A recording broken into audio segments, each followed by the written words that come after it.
The grand oak doors of the St. Regis ballroom swung open, not with a whisper, but with the silent, commanding presence of destiny. Inside, Gregory Rothschild, a man who built an empire on audacity, was placing a diamond ring on the finger of his bride, Penelope. She was my best friend. He was my husband.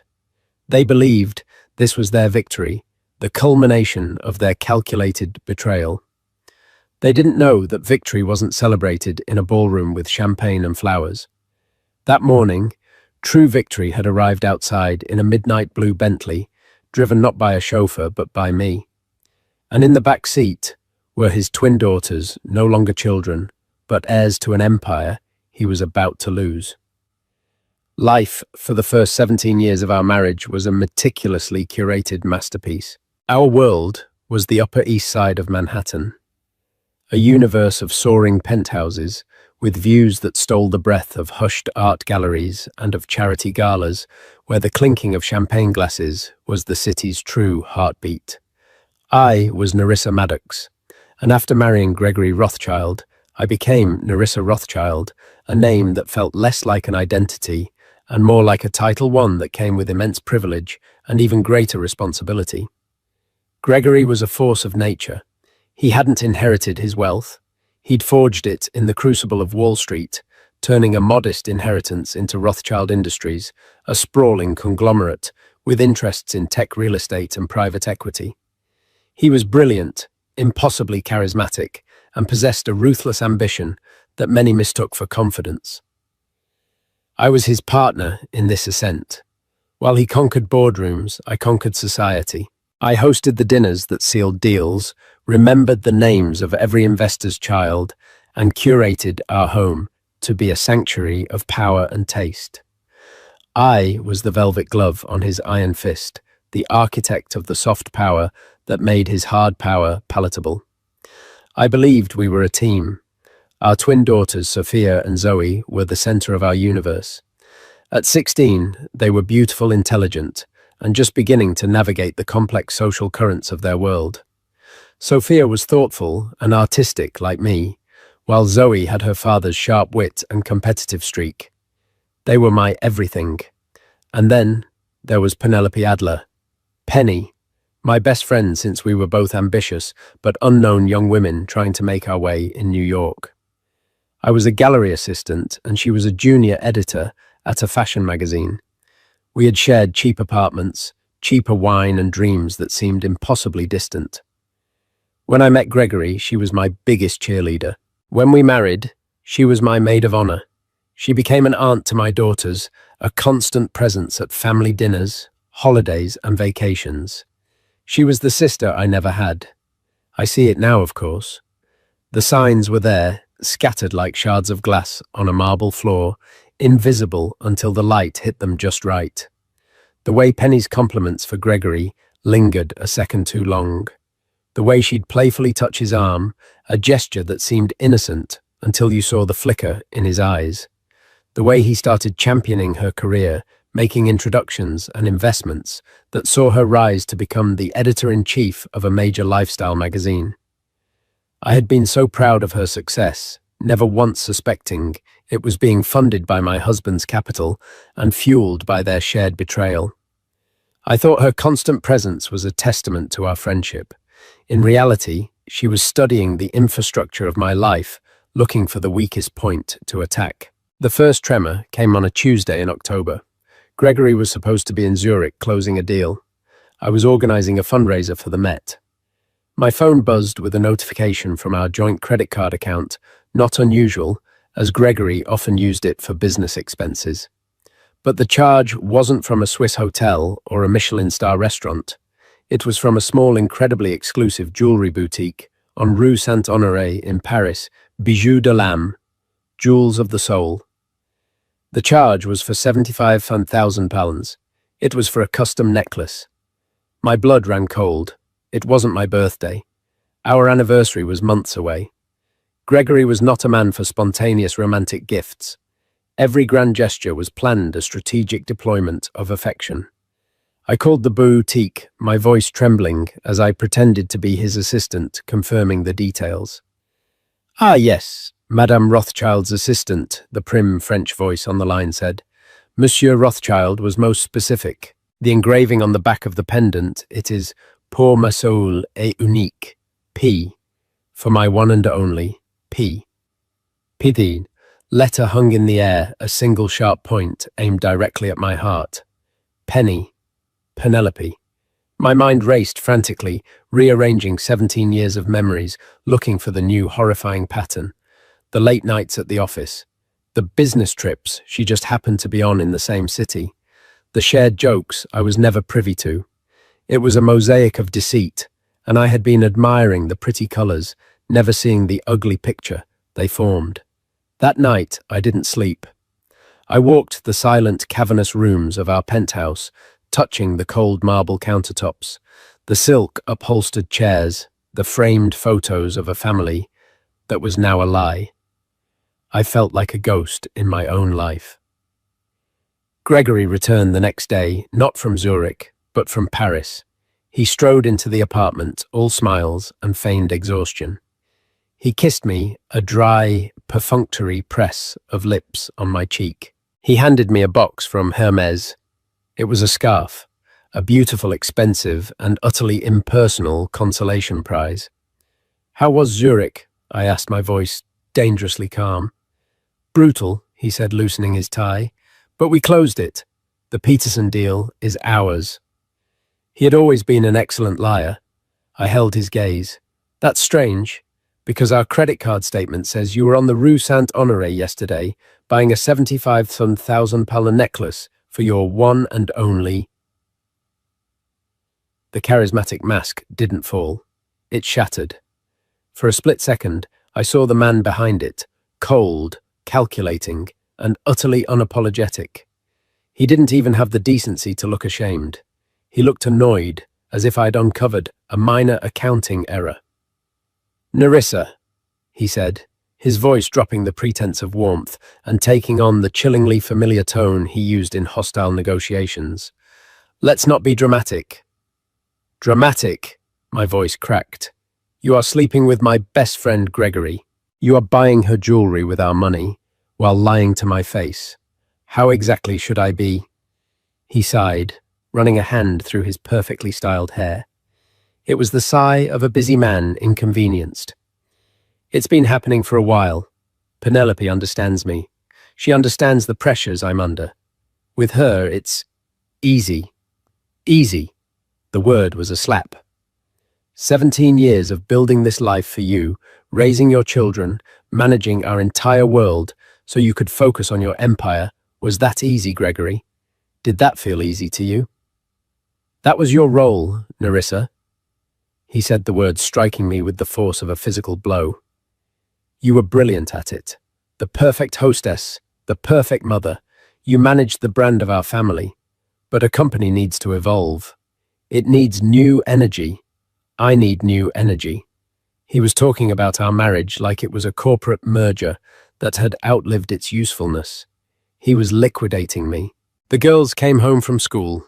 Then, their laughter echoing down the long marble hallway before they burst into the living room. They stopped short, sensing the glacial tension in the air. Hey, Zoe said, her eyes darting between us. Is everything okay? Gregory, ever the master of optics, forced a smile. Everything is fine, honey. Your mother and I were just having a grown-up discussion. But I couldn't play along, not anymore. The velvet glove was off. Tears streamed down my face as I looked at my daughters, my beautiful girls, whose world was about to be irrevocably broken. No, I said, my voice shaking with a fury I didn't know I possessed.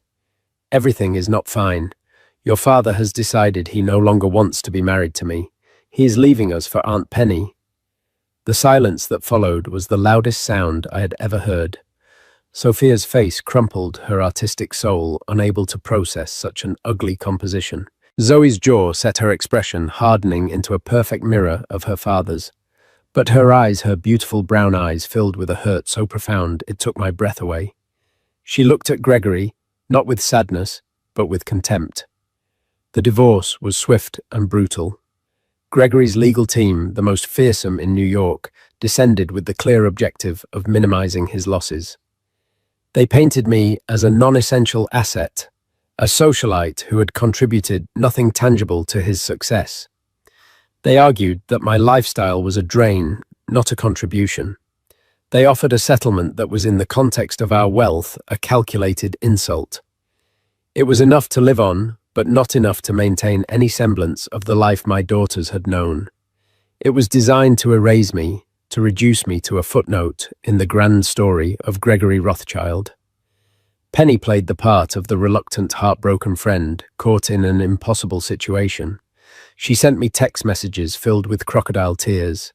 "I never wanted to hurt you, Kath. It just happened. My love for him is something I can't control." She was a consummate actress.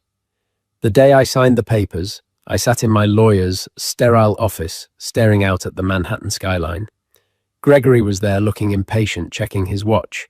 He needed to get to a board meeting. "It's done," his lawyer said.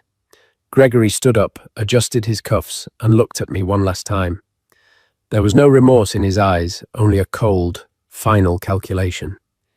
"It's for the best, Nerissa. You'll see." He walked out without another word. I was left alone with a check that felt like blood money and the echoing silence of a life that had been stolen from me. They thought they had won. They thought I was broken. And in that moment, sitting in that soulless office, I was. But what Gregory and Penny had fatally underestimated was what happens when you burn a woman's world to the ground. You are left with a woman who is no longer afraid of fire. The fall was as swift as it was brutal.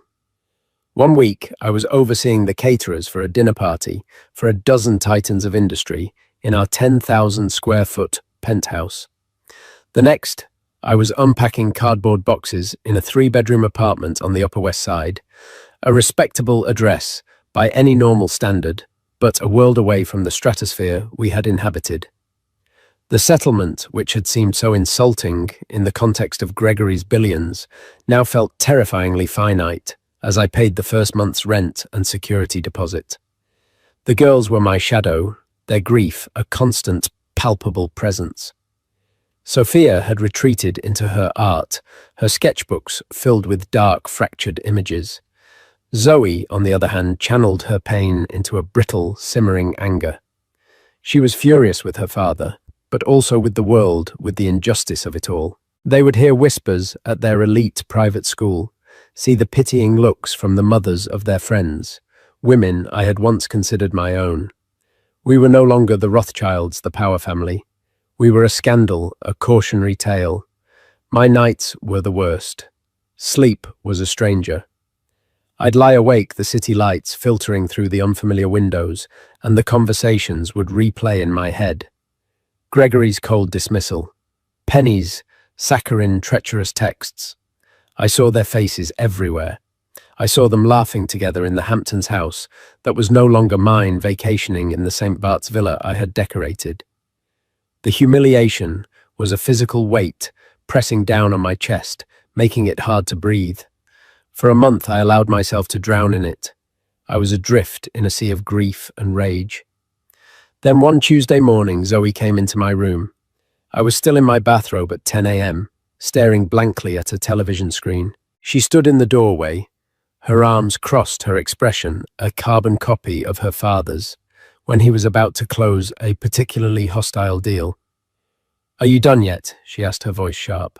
"Done with what, honey?" "This," she said, gesturing around my room at my unmade bed at me.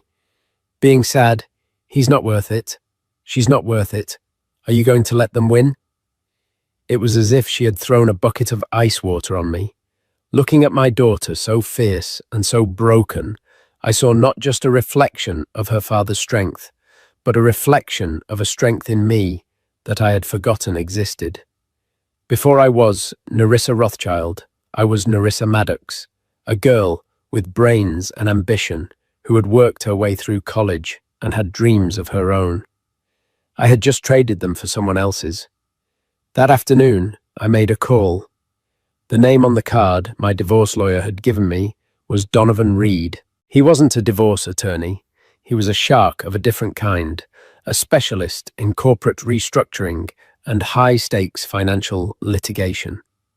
He was known for being brilliant, ruthless, and discreet. When I had been handed his card, I had dismissed it. What did I need a corporate lawyer for? I had nothing left to litigate. Donovan Reed's office was not in a gleaming midtown tower, but in a historic brownstone in Tribeca. The man himself was as understated and formidable as his surroundings. He was in his late 50s, with piercing grey eyes and an air of quiet intensity. He listened to my story without interruption, his face impassive. When I finished, he leaned back in his leather chair. "You accepted the initial settlement," he said. It wasn't a question. It was a statement of fact, tinged with something that sounded like disappointment. I was blindsided. I was broken. I confessed the shame of it, still raw. "Grief is a luxury, Mrs. Rothschild," he said, his voice level. "Retribution is a full-time job. Your ex-husband views you as a line item he has successfully written off. He sees you as a past liability now settled. Our job is to make him realize you are a future asset he cannot afford." "An asset? I have nothing," I said. He made sure of that. "Incorrect," Donovan countered, leaning forward. "You have 17 years of institutional knowledge. You were the chief operating officer of his life. You know his habits, his fears, his vanities. You know the players. You know where the skeletons are buried, because you're the one who was asked to clean the closets. In the world Gregory Rothschild inhabits, that kind of intelligence is worth more than gold. The problem is you've never monetized it." The idea was a spark in the darkness. He was right. For years I had managed the unmanageable.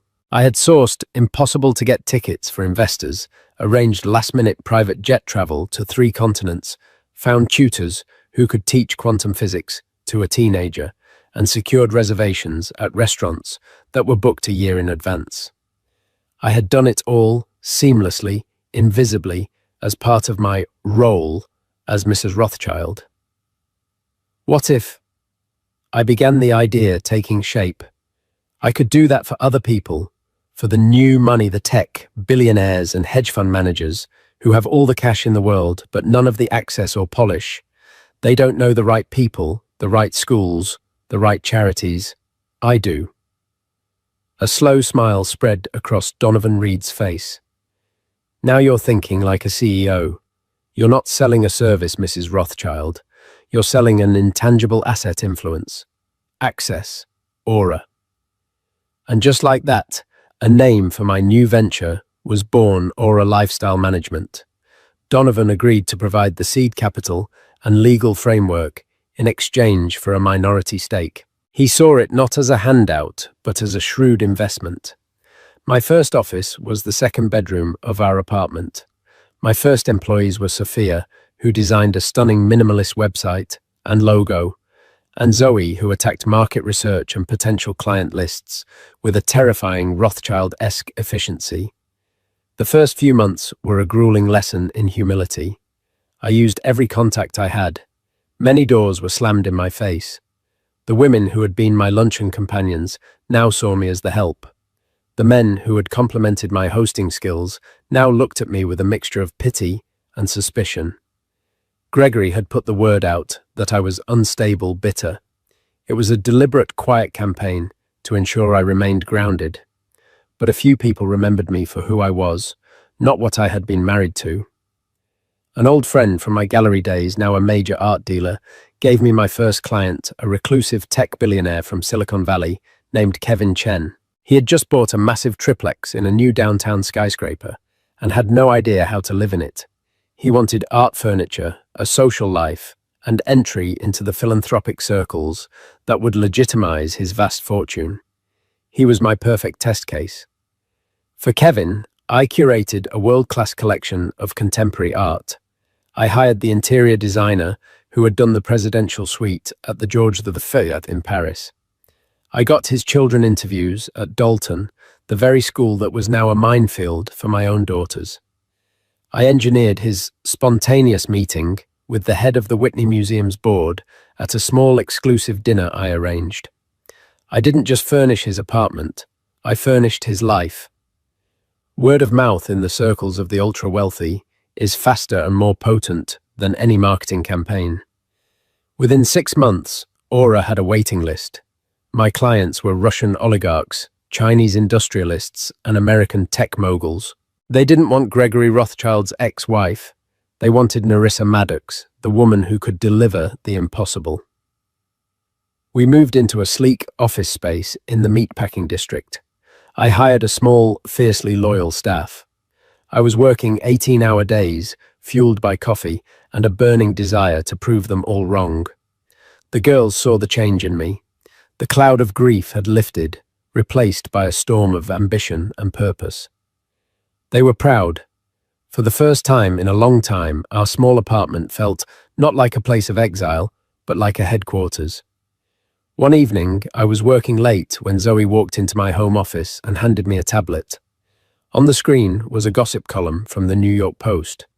There was a picture of Gregory and Penny beaming on a yacht in Monaco. The headline read, "Billionaire tycoon Rothschild to wed editor Penelope Adler in lavish St. Regis ceremony." And the article was filled with gushing quotes from Penny about finding her soulmate and their fairy tale romance. It mentioned the date 3 months away. For a moment, the old sting of betrayal returned. But then I looked around my office at the business plans on my desk, at the signed contracts, worth millions of and my own volition. I looked at the fierce pride in my daughter's eyes. The sting faded, replaced by a cold, hard clarity. They were planning a wedding, a celebration of what they had taken from me. They thought I was a forgotten chapter in their story.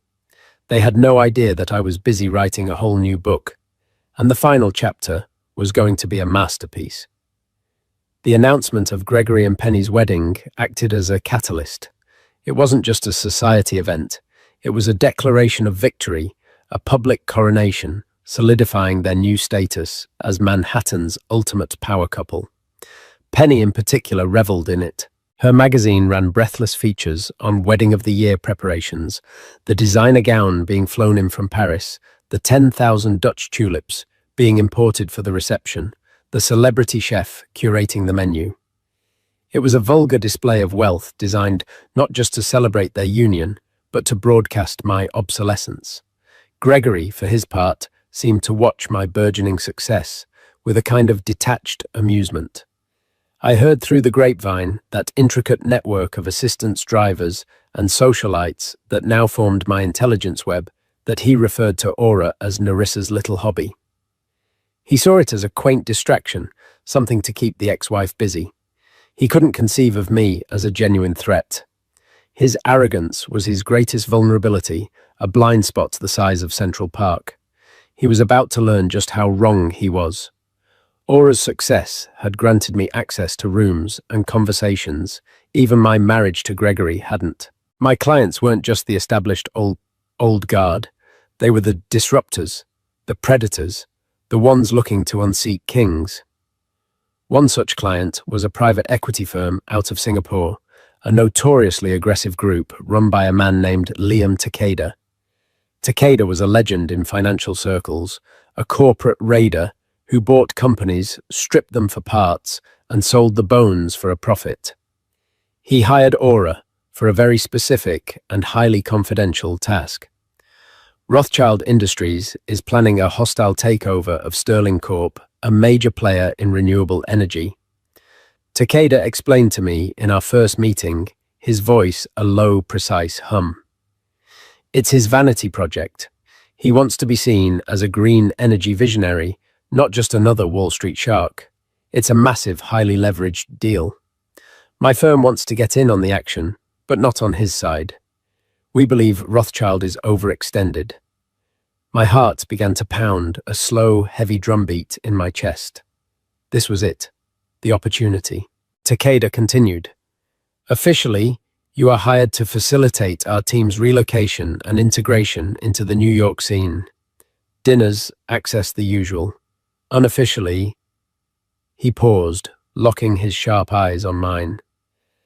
I know who you are, Mrs. Maddox. I know your history. I am betting that you can find out things about Gregory Rothschild's operations that my army of analysts never could. I need to know his vulnerabilities. Find me a crack in the armor, and I will pay you a fee that will make your settlement from him look like pocket change. This was more than business. It was poetic justice. Gregory had used his company to destroy my life, and now I would use my company to dissect his. Donovan Reed handled the legalities, crafting an ironclad contract with a success fee that was, as Takeda promised, astronomical. The investigation began. I assigned the official lifestyle portion to my team, while I, along with Zoe and a discreet forensic accountant, Donovan recommended, began the deep dive. Zoe was a natural. She had her father's mind for numbers and strategy, but she applied it with a righteous fury he could never comprehend. She spent hours poring over public filings, investor reports, and news archives, cross-referencing data points and looking for anomalies. My approach was softer, more insidious. I used the Aura network. I had lunch with the wife of Rothschild Industries, CFO, a woman I knew was deeply unhappy in her marriage. Over salads at the Modern, she complained about her husband's stress, the long nights, the pressure from Gregory to make the numbers work for the Sterling acquisition. I had coffee with a junior executive at Gregory's primary lending bank, a young man Aura had helped get his son into a prestigious kindergarten. He mentioned offhandedly that Rothschild had recently renegotiated his personal credit lines, leveraging a significant portion of his company stock as collateral. Each conversation was a breadcrumb. Each piece of information on its own was innocuous. But when pieced together, they began to form a disturbing picture. The breakthrough came from an unlikely source. One of our Aura clients, a Russian magnate, was an avid art collector. He tasked us with acquiring a specific Jean-Michel Basquiat painting. My research led me to a private art fund based in the Cayman Islands, a notorious haven for hiding money. While conducting due diligence on the fund for my client, I requested their list of principal investors. And there it was. It wasn't Gregory's name. It was the name of a shell corporation, Rory Holdings, LLC. My blood turned to ice. Rory was the name of the golden retriever Gregory and I had owned when we were first married. It was a sentimental detail, so obscure, so personal, that only I would recognize it. With that name, Donovan Reed's forensic accountant, a quiet genius named Peterson, was able to unravel the entire scheme. Gregory was in deeper trouble than even Liam Takeda suspected.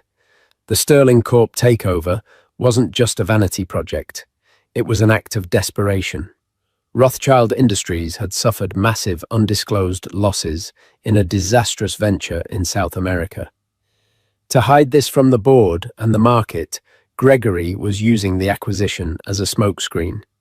He was essentially trying to buy a healthy company to absorb the losses of his own failing one. But it was worse than that. To secure the financing for the deal, he had massively inflated the value of his own company's assets, and to fund his and Penny's outrageously lavish lifestyle. The yacht, the jet, the Paris shopping sprees, the upcoming wedding, he had been taking out huge personal loans against his own misrepresented company stock. Furthermore, he had been using the Cayman Islands shell corporation, Rory Holdings, to secretly buy up shares of Sterling Corp before the official takeover announcement, a move that bordered on insider trading. He wasn't just overextended, he was standing on a trapdoor, and Mr. Peterson had just found the lever. "He's a house of cards," Peterson concluded, presenting his findings in Donovan's office. "One strong gust of wind and the whole thing comes down. If this information were to be delivered to, say, the SEC or even Sterling Corp's board before the deal closes, Gregory Rothschild wouldn't just lose his company, he'd be facing criminal charges." I sat there, the thick binder of evidence on the table in front of me. It was everything I needed, more than I needed. It was a nuke. I could leak it anonymously. I could give it to Liam Takeda and collect my fee. I could destroy Gregory, utterly send him to prison, and watch Penny's fairy tale wedding turn into a perp walk. The thought was intoxicating. The rage that had simmered inside me for months boiled to the surface. I wanted to see him ruined. I wanted to see the smug, triumphant look wiped from Penny's face. But then I looked at the folder again, and I thought of my daughters. This wasn't just about Gregory. It was about the Rothschild name, the legacy tarnished, as it was that was still their birthright. If the company collapsed into a scandalous bankruptcy, their inheritance would vanish. They would be forever known as the daughters of a criminal. My revenge would cost my children their future. There had to be another way, a better way, not just to win, but to rewrite the rules of the entire game. The wedding was now just 2 weeks away. The invitation's thick cream cardstock with gold leaf lettering had been delivered by courier across the city. I hadn't received one, of course. I was the ghost at this feast. I called Donovan. "The plan has changed," I said, my voice steady and clear. "I'm not going to Takeda, and I'm not going to the SIC, not yet." "What are you going to do?" he asked. "I'm going to the wedding," I said, "and I'm going to need a very specific contract drawn up. And a Bentley for the day." Donovan was silent for a moment. Then I heard the slow smile in his voice. "Nerissa," he said, "this is going to be your masterpiece." The storm was no longer gathering. It was here, and I was directing the lightning. The morning of the wedding dawned bright and clear, a perfect Saturday in May. In a suite at the plaza overlooking Central Park, Penelope Adler was being transformed into Mrs. Gregory Rothschild. An army of stylists, makeup artists, and photographers buzzed around her, their movements frantic and worshipful. She was the sun around which their universe revolved today. Her gown, a creation of lace and silk by a famed Parisian designer, was rumoured to have cost more than a starter home in the suburbs. She was giddy radiant and triumphant. She had won. A few blocks away, in the Gothic grandeur of the St. Regis, Gregory Rothschild stood before a mirror adjusting his Tom Ford tuxedo. He checked his cufflinks, smoothed his hair, and practiced the confident, easy smile that had graced the cover of Forbes magazine. He felt the familiar thrill of a victory secured. The Sterling Corp deal was days from closing. Penny was the perfect, beautiful accessory for this new chapter of his life. And Nerissa. Nerissa was a distant, settled memory, a problem that had been efficiently managed and resolved. He allowed himself a moment of smug satisfaction. Everything was going according to his grand design. Meanwhile, in our Upper West Side apartment, a different kind of preparation was underway. There was no frenzy, only a quiet, focused calm. Sophia and Zoe stood before me, dressed not in bridesmaid gowns, but in elegant, custom-tailored pantsuits of deep navy blue. They looked impossibly chic, mature, and powerful. They were no longer the bewildered children of a messy divorce. They were young women who had witnessed a battle and chosen a side. "Are you ready?" I asked them, my voice even. Sophia, my thoughtful artist, took a deep breath. "I'm nervous, but seeing Dad with her, I can't let them just get away with it." Zoe, my fierce strategist, clenched her jaw. "He needs to see us," she said, her voice hard. "He needs to see we're not his broken-down family anymore. We're with you. We're a team." I looked at my own reflection in the mirror. I was wearing a bespoke suit, not a dress. It was the color of steel, exquisitely cut, projecting an aura of unflappable authority. My hair was styled in a sleek, severe chignon. My makeup was minimal, but flawless. I was not dressed for a wedding. I was dressed for a hostile takeover. At precisely 4:00 p.m., as guests were taking their seats in the St. Regis ballroom, a midnight blue Bentley Continental Flying Spur pulled up to the hotel's main entrance. The valet, accustomed to seeing the city's elite, did a double take. This car wasn't on the wedding's approved list. I stepped out first. The doorman, who had known me for years as Mrs. Rothschild, rushed forward, his face a mixture of confusion and alarm. "Mrs. Rothschild, Nerissa, I wasn't expecting—" "It's Miss Maddox now," I said coolly, handing him a crisp $100 bill. "Don't announce us. We're just going to slip in the back." Sophia and Zoe emerged from the car behind me, flanking me like a royal guard. We didn't walk towards the ballroom. Instead, we took the private elevator to the presidential suite, where I knew Gregory would be having a final glass of scotch with his best man before the ceremony. We didn't knock. I pushed the door open and walked in. Gregory was standing by the window, his back to us. His best man, a hedge fund manager named Robert, saw us first. His jaw dropped. "Gregory," he stammered. Gregory turned a mild annoyance on his face, expecting a hotel staffer. When he saw us, the glass of scotch in his hand trembled just for a second. The colour drained from his face. He stared at me, then at his daughters standing tall and defiant beside me. The sight of them dressed not for a party but for battle seemed to unnerve him more than anything. "Nerissa," he finally managed his voice, a hoarse whisper. "What in God's name are you doing here? And girls, you shouldn't be here. Close the door." "Robert," I said, my voice leaving no room for argument. Robert, looking terrified, scurried out of the room, shutting the heavy door behind him. "We need to talk, Gregory," I said, walking further into the room. I placed my leather briefcase on the antique coffee table and clicked it open. "There's nothing to talk about," he hissed, regaining some of his bluster. "Our business is concluded. You are trespassing. Get out before I have security remove you." "Your security works for the St. Regis," I countered calmly, "and the St. Regis is a valued client of Aura Lifestyle Management.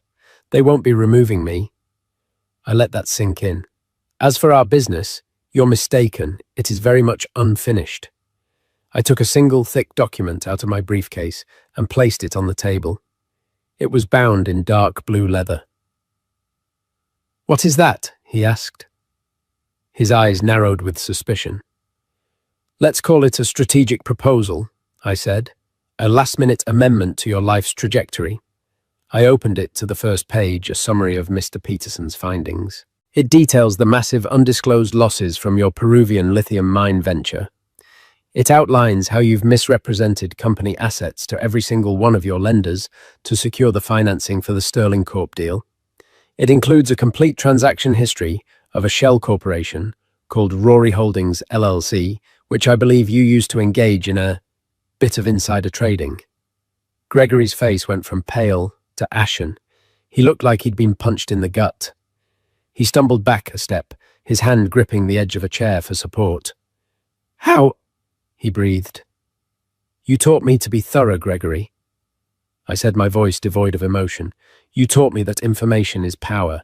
You just never imagined I'd apply those lessons to you." Zoe stepped forward, her eyes flashing with a cold fire that was a perfect imitation of his own.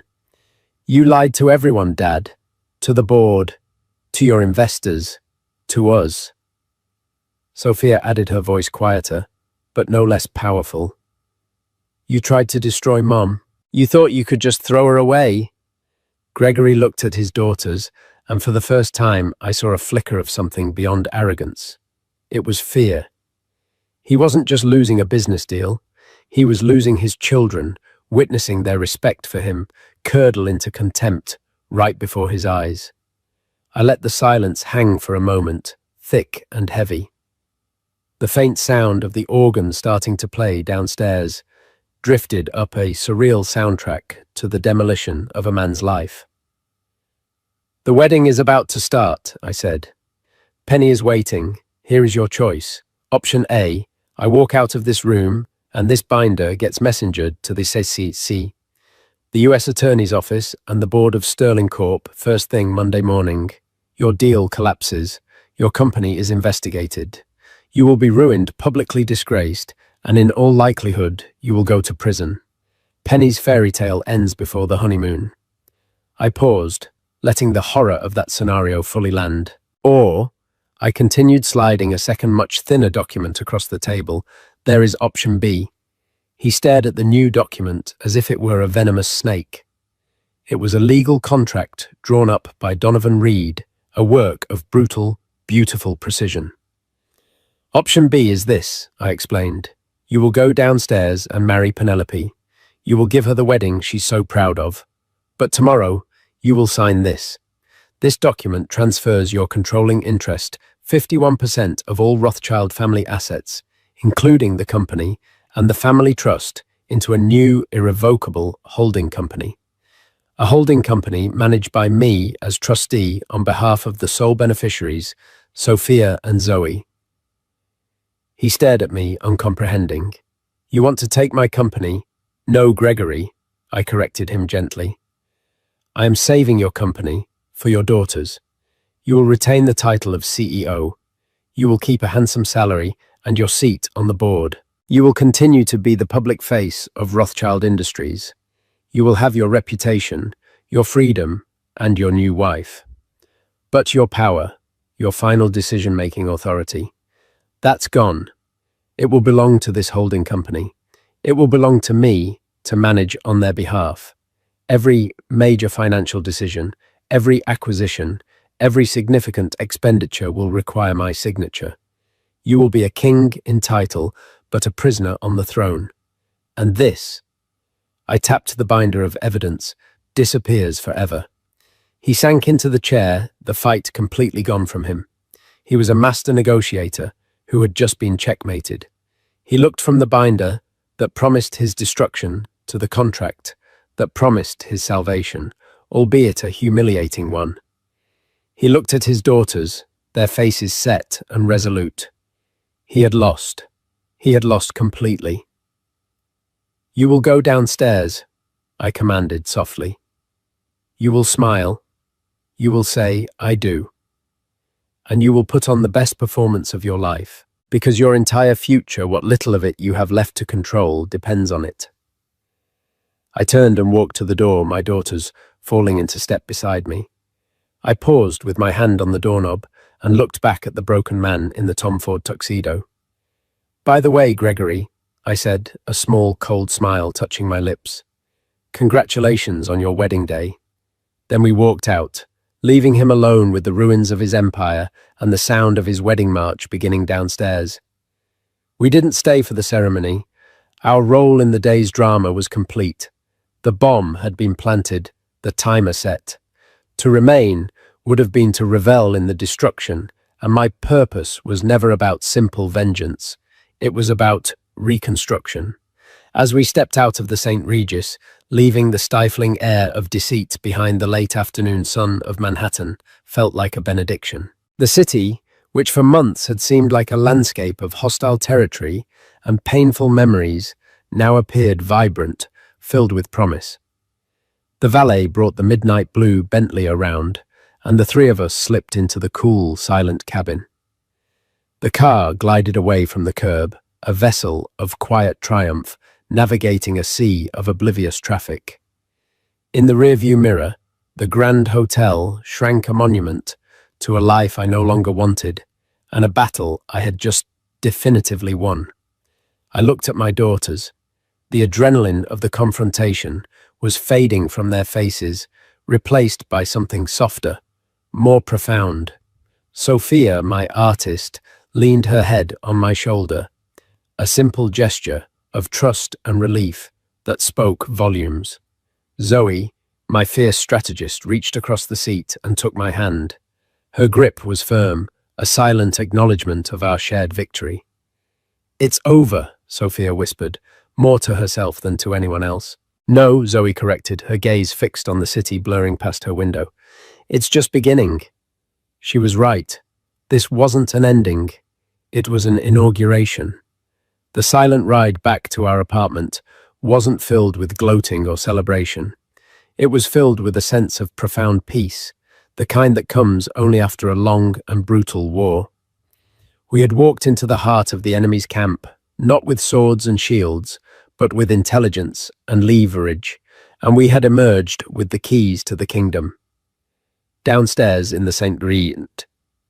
Regis's opulent ballroom, Gregory Rothschild walked down the aisle on legs that felt like hollow reeds. The organ music swelled, a triumphant score for a tragedy only he could perceive. The guests, a glittering assembly of New York's elite, saw only a powerful man about to marry his beautiful bride. They remarked on his pallor, the tightness around his eyes, and charitably dismissed it as pre-wedding jitters. They couldn't see the abyss that had opened at his feet. When he stood at the altar opposite Penny, resplendent in her Parisian gown and $1 million worth of diamonds, he didn't see a partner or a soulmate. He saw the shimmering, beautiful architect of his absolute ruin. Her ambition, her cloying adoration, her relentless desire for the life he commanded it had all led him directly to this moment of emasculating surrender. Every whispered compliment she had ever given him now sounded like a jeer. The love he had convinced himself he felt the exciting escape she represented had curdled into a thick, suffocating resentment. When the officiant, a retired Judge Gregory, had once played golf with, asked if he took this woman to be his wife, a moment of pure, terrifying silence stretched. He looked out at the sea of smiling faces, and all he could see were the ghosts of his investors, the spectre of the SEC, the jail cell that had loomed so vividly in his mind just an hour before. He looked at Penny, her eyes shining with giddy, ignorant triumph. He had no choice. "I do," he said. The words were hollow, tasteless, the two most expensive syllables he had ever uttered. They were the price of his freedom.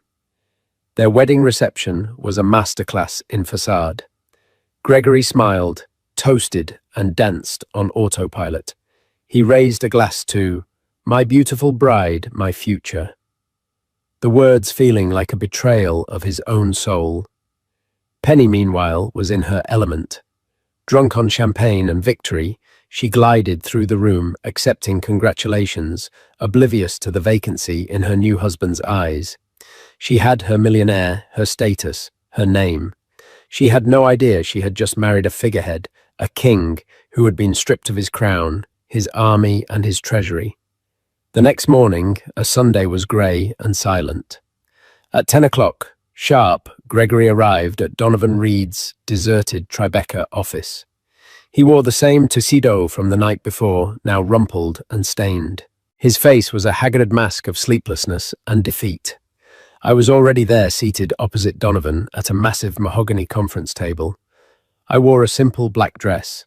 My demeanor was not triumphant or gloating. It was all business. The emotional part was over. This was mere execution. Not a word was exchanged beyond clipped legal necessities. Donovan slid the stack of documents across the polished table. "Sign here, and here. Initial here," he instructed in a monotone. Gregory picked up the pen. His hand, which had once signed billion-dollar deals with a flourish, trembled slightly. The scratch of the nib on the thick, expensive paper was the only sound in the room. It was the sound of an empire changing hands. Page by page, he signed away his life's work, his controlling interest, his power. He transferred the Rothschild legacy into a structure he could no longer command for the benefit of the daughters he had betrayed and the woman he had discarded. When the last signature was complete, he stood up. His shoulders slumped. He did not look at me. He simply turned and walked out of the room, a ghost leaving his own execution. The public fallout was a masterpiece of strategic communication. A week later, Rothschild Industries issued a press release. Drafted by New York's most cunning PR firm under my direction, it announced a visionary corporate restructuring designed to safeguard and perpetuate the Rothschild family legacy for the next generation. The creation of the new holding company was framed as a forward-thinking governance model. I was named as the newly appointed trustee and chair of the holding company's board, with a biography citing my extensive experience in private asset management and the unparalleled success of Aura. The narrative was expertly controlled. To the world, Gregory Rothschild was a genius patriarch securing his dynasty. Only a handful of people knew he was a deposed king. Liam Takeda, true to his predatory instincts, needed no official confirmation. He received an anonymous, untraceable email containing a single sentence, "The foundation of Sterling is sand." He immediately and aggressively shorted Rothschild Industries stock. When the news broke that the Sterling Corp acquisition had been abruptly called off due to unforeseen financial discrepancies, the stock faltered. Takeda made a fortune. 2 days later, a case of 1982 Chateau Lafite Rothschild arrived at my office. The card was blank, except for a single typed word, checkmate. Life, for Gregory and Penny, quickly became the gilded prison I had designed. They had the penthouse, the jet, the invitations, the complete aesthetic of power, but the substance had been hollowed out. One evening, Penny unveiled a set of architectural plans for a lavish, multi-million-dollar renovation of the St. Bart's Villa. A new infinity pool, a screening room. We'll finally make it ours, she announced excitedly. Gregory stared at those blueprints, a wave of nausea rolling over him. We can't, he said quietly. What do you mean we can't? Darling, don't be absurd, she laughed. The holding company, the new board, they've put a freeze on all non-essential capital expenditures for the fiscal year, he mumbled, unable to meet her gaze. Penny's smile froze. The board? What are you talking about? You are the board. It's more complicated now, Penny, he faltered. Nerissa, she has to approve any expense over $50,000. The realization dawned on her face, slow and horrifying. Her fairy tale romance revealed itself to be a fraudulent business transaction. The assets were not as advertised. The furious, bitter arguments began that night and never truly stopped. My life, in stark contrast, blossomed. Aura became an international powerhouse. We moved to a stunning full-floor office in a new glass tower overlooking the Hudson. But my real wealth was measured in the reclamation of my family. The simmering anger in Zoe transformed into a sharp, protective intelligence. She enrolled at Columbia intent on a double major in finance and law, and would spend evenings with me, poring over the Rothschild Industries portfolio, offering insights that were as brilliant as they were ruthless. Sophia's art, once dark and fractured, exploded with color and confidence. She was accepted into her dream school, RISD, her portfolio acclaimed for its profound emotional honesty. She designed a new stunning logo for Aura, a symbol of our shared renaissance.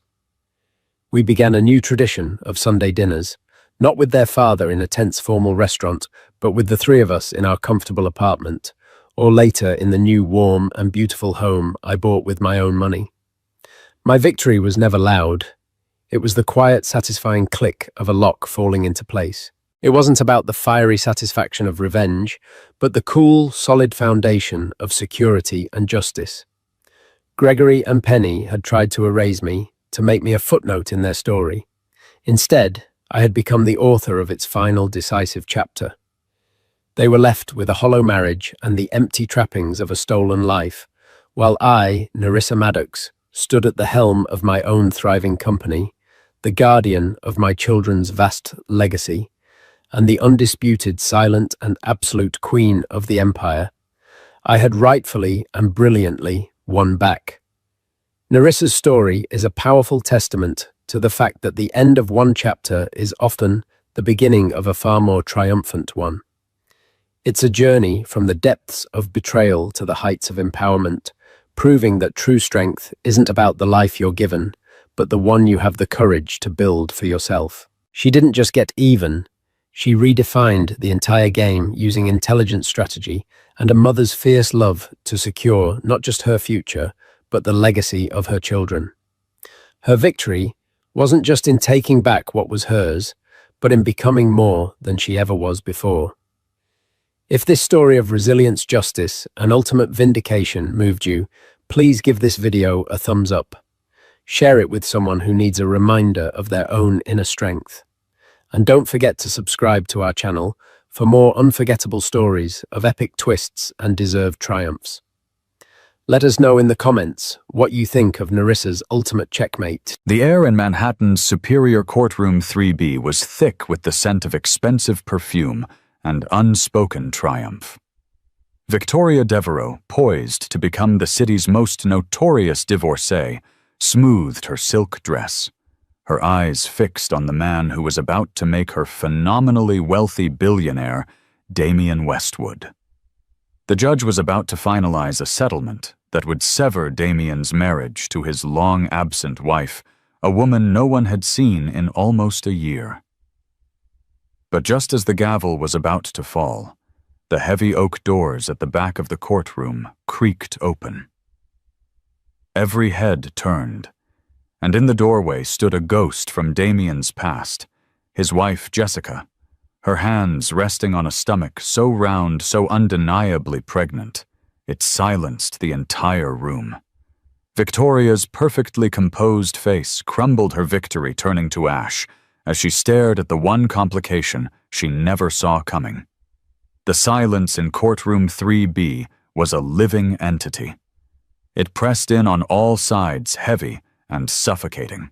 Before the door opened, the room had been a theater of quiet, ruthless efficiency.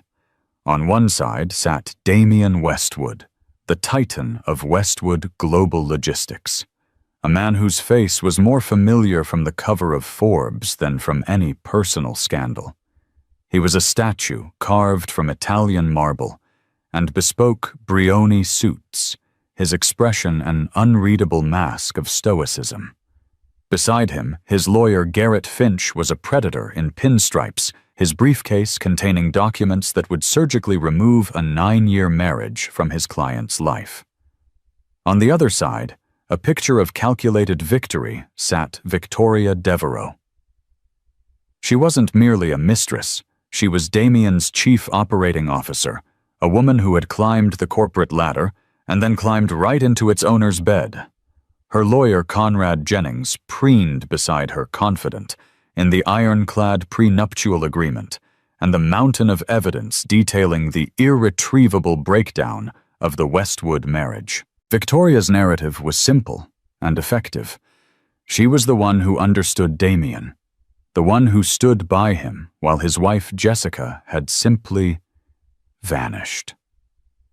The press had eaten it up, painting Jessica Peterson as a flighty, unstable woman who couldn't handle the pressures of being a billionaire's wife. Judge Miranda Hayes, a woman known for her impatience with theatrics, cleared her throat, her gaze fixed on the papers before her. "We are here to finalize the dissolution of the marriage between Damien Westwood and Jessica Peterson. Ms. Peterson has been duly served and has failed to appear or respond. Therefore, the court is prepared to rule in favor of the plaintiff's proposed settlement." It was at that precise moment that the creak of the courtroom doors sliced through the judge's voice. The intrusion was so unexpected that the court officer barely had time to move. All eyes swiveled to the back. The woman who stood there was not the waifish, broken figure the tabloids had speculated about. Jessica Peterson was taller than most, remembered her honey blonde hair pulled back into a simple, elegant ponytail. She wore a plain, navy blue maternity dress, its simplicity only serving to accentuate the dramatic swell of her abdomen. She was by any estimation at least 8 months pregnant. Her eyes, a startling shade of blue-green, swept the room calm and deliberate. They passed over the gawking reporters, the stern face of the judge, and the visibly flustered lawyers. They lingered for a fraction of a second on Victoria, whose mask of smug composure had cracked, revealing a fissure of pure, unadulterated shock. Finally, her gaze landed on Damien. For the first time that day, Damien's stoic facade broke. His jaw tightened, a muscle feathering in his cheek. His knuckles resting on the polished table were white. He didn't look angry or even surprised. He looked haunted. A woman with a sensible bob haircut and a determined expression stepped forward from behind Jessica. "Your Honor," she announced, her voice ringing with authority. "My name is Brenda Walsh. I am representing Mrs. Jessica Peterson Westwood. We are here to contest this divorce." The courtroom erupted into a cacophony of whispers. Conrad Jennings shot to his feet. "Objection! This is a mockery." Mrs. Peterson, or whatever she calls herself now, waived her right to appear. Brenda Walsh didn't even flinch. She simply walked beside her client, guiding Jessica slowly toward the front of the courtroom. The journey felt like a mile. With every step Jessica took, the truth of her condition became more undeniable. This wasn't a trick of the light or a padded dress. This was a baby. A Westwood baby. Victoria Devereux felt the blood drain from her face. Her entire future was predicated on a single, simple fact: Damien had no heirs. The prenuptial agreement was generous, but true power, the kind she craved, came from legacy. She was meant to be the one to give him that. She was supposed to be the mother of the next Westwood dynasty, not this ghost from the past. Her perfectly manicured hand clenched into a fist under the table, her nails digging into her palm. Jessica stopped before the bench, her hand ever leaving her stomach, a gesture that was both protective and defiant. She looked directly at Judge Hayes. "Your Honor," Jessica said, her voice clear and steady, devoid of the hysteria everyone expected. "My apologies for my tardiness. It seems I was not properly informed of the true nature of these proceedings. I am here to ensure that the court has all the relevant facts before making its decision." Judge Hayes stared down at her, her expression unreadable. She looked from Jessica's swollen belly to Damien's pale, rigid face, then to Victoria's barely concealed fury. The simple, clean divorce she had anticipated for her 10:00 a.m. slot had just exploded into the society trial of the decade. "Ms. Walsh," the judge said, her voice dangerously quiet, "you and your client are creating quite a disruption. You had better have a very good reason for it." Brenda Walsh smiled a thin, sharp smile that promised bloodshed. "Oh, we do, Your Honor," she said, placing a protective hand on Jessica's shoulder. "We have a reason that is currently about 9 pounds and kicking." The courtroom was sealed. Judge Hayes, sensing the media frenzy about to boil over, had cleared the gallery of all non-essential personnel, leaving only the principal players locked in a pressure cooker of tension. The air crackled. Victoria Devereux was now vibrating with a rage she struggled to contain, her whispers to her lawyer, Conrad Jennings, growing more frantic and sharp. Damien Westwood remained silent, his gaze fixed on the polished grain of the defense table, as if trying to decipher a hidden message within the wood. "Mrs. Peterson Westwood," Judge Hayes began, her tone brooking no nonsense, "you have been absent for 10 months. 10 months during which your husband filed for divorce on the grounds of abandonment. The court has records of multiple attempts to serve you papers which were left unanswered. You cannot simply walk in here on the final day and expect to derail these proceedings." Brenda Walsh stepped forward. "Your Honor, with all due respect, my client was not in a position to respond. She was dealing with a significant, life-altering medical situation, one that her husband was fully aware of before she left." Garrett Finch, Damien's lawyer, rose smoothly. "Objection. That is a baseless and inflammatory accusation. My client had no knowledge of any medical situation. He believed his wife left him without cause or explanation." "Then perhaps Mr. Westwood has a poor memory," Brenda retorted, her eyes glinting. "I'd like to call my client Jessica Peterson Westwood to the stand." A wave of shock rippled through the room. This was a bold, unexpected move. Usually such a reveal would be used as leverage in backroom negotiations. Brenda Walsh was throwing her grenade right into the center of the room. Jessica moved to the witness stand with a slow, deliberate grace. After being sworn in, she settled into the chair, adjusting for her belly. She looked small in the large wooden chair, yet she possessed an undeniable aura of strength. "Jessica," Brenda began, her voice gentle but firm, "please tell the court why you left your marital home in New York last November." Jessica took a deep breath, her eyes finding Damien's for a brief, searing moment. He finally looked up, and the connection was electric.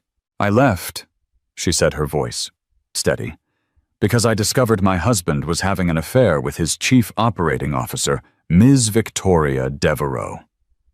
Victoria gasped a theatrical sound of indignation. "That is a lie. We only became involved after she abandoned him." "Silence, Ms. Devereaux." Judge Hayes snapped her gavel, hitting the block with a sharp crack. "You will have your turn.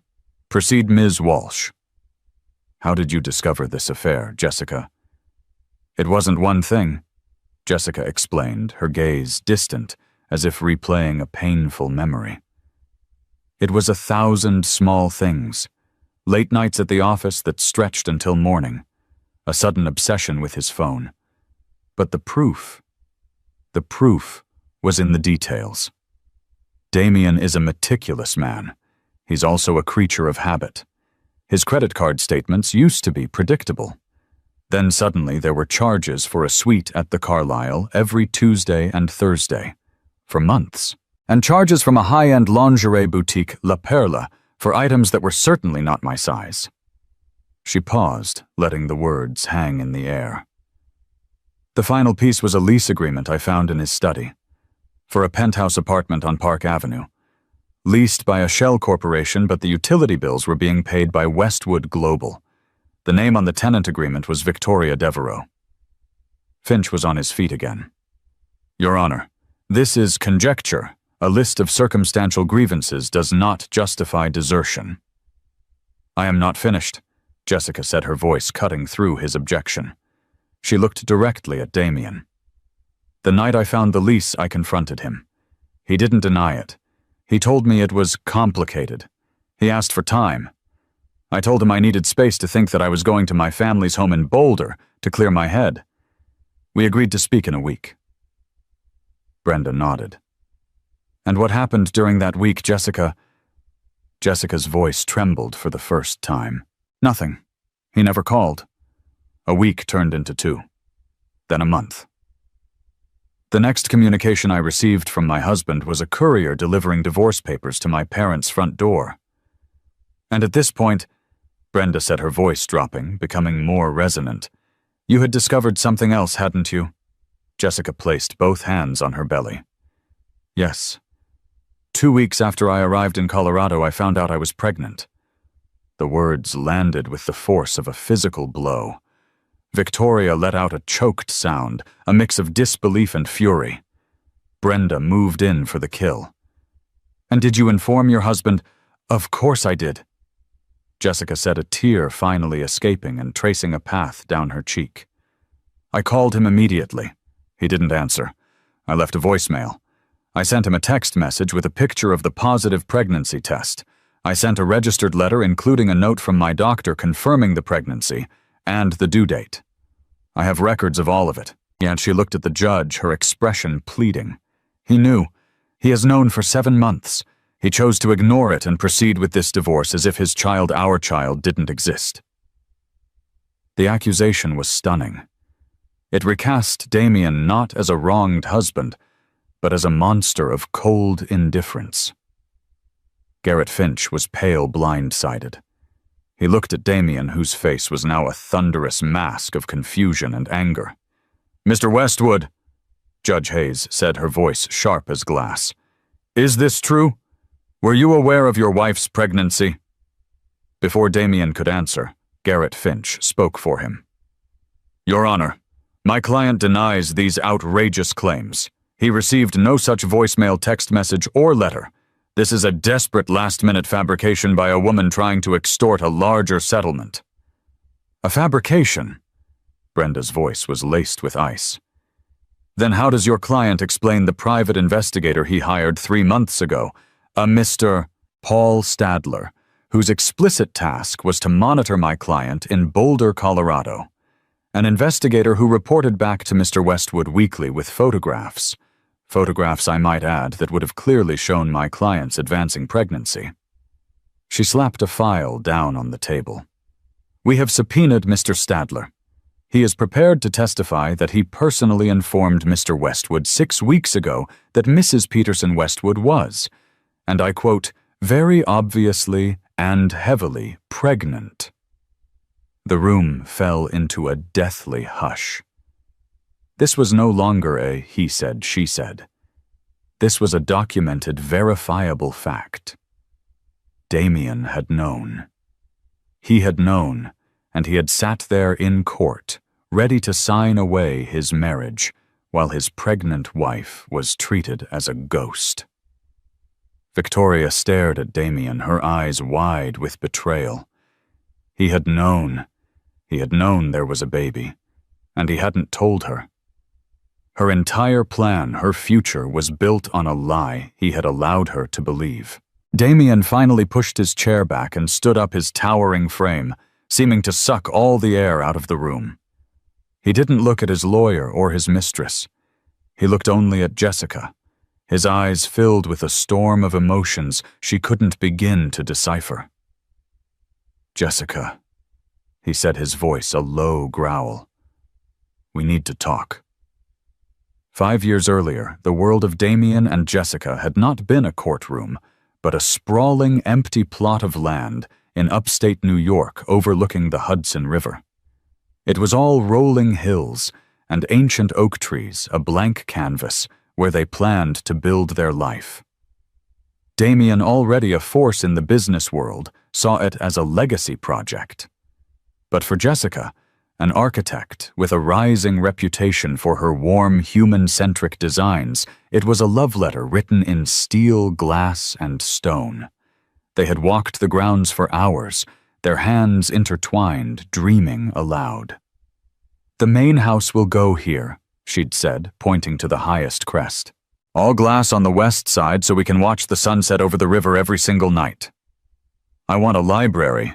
Damien had countered a rare, easy smile on his face. "Floor to ceiling, with one of those rolling ladders like in a movie."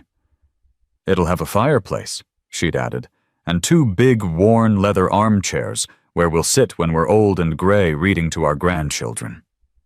The dream was so vivid, they could almost taste it. He was the unstoppable engine, and she was the brilliant artist who gave his ambition a soul. In those early years, their partnership felt invincible. She wasn't just a billionaire's wife. She was his intellectual equal, his most trusted confidant. He'd bring home complex logistics problems from Westwood Global, and she'd sketch out flowcharts on her design pads, her spatial reasoning often finding elegant solutions his own team had missed. She designed the award-winning lobby of his new headquarters in downtown Manhattan, a space that was both imposing and inviting, a perfect reflection of the man she loved.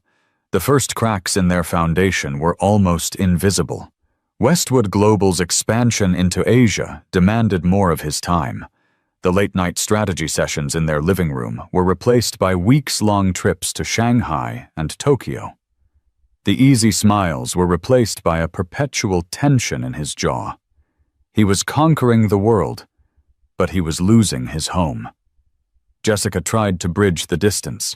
She flew to meet him in Hong Kong for a surprise anniversary dinner, only to spend most of it alone in a hotel suite while he was pulled into an unavoidable meeting. She tried to get him excited about the final blueprints for their Hudson River house, but he'd just glance at them, his mind clearly still on quarterly reports and stock prices. "It looks great, Jess. Whatever you think is best." He'd say the words a casual dismissal of their shared dream.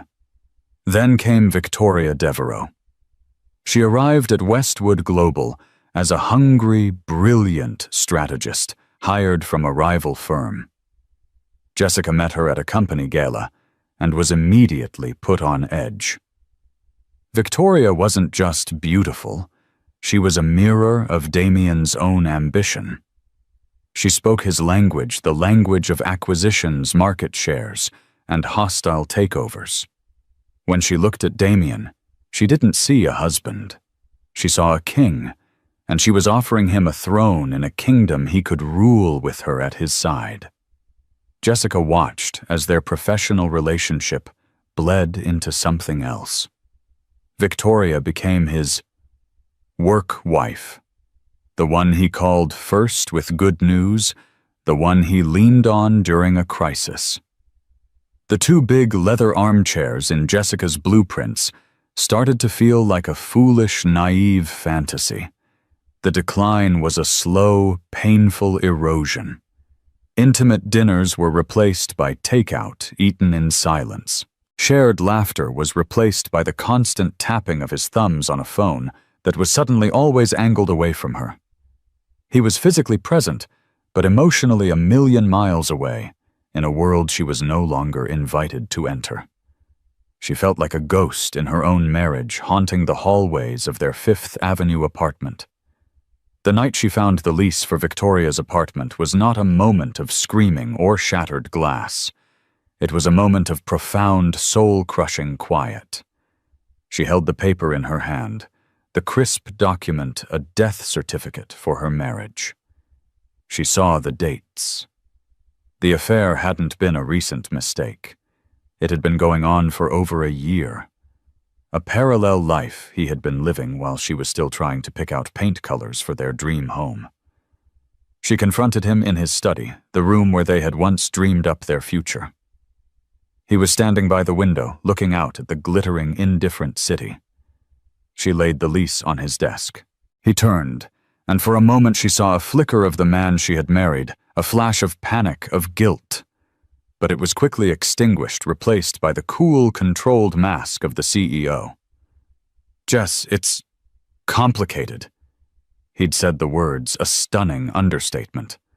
"Complicated," she had whispered the sound, barely audible. "You have been living a double life, Damien. You've been building an empire with her while our own home, the one I designed for us, for our family, is just a set of drawings you don't even look at anymore." "That's not fair," he'd said, his voice defensive. The business is your life now," she finished for him. "And there's no room for me in it, or for us." She told him she was leaving, going to Boulder. She needed to breathe air that wasn't thick with his lies. "I need time to think," she'd said. "We'll talk in a week."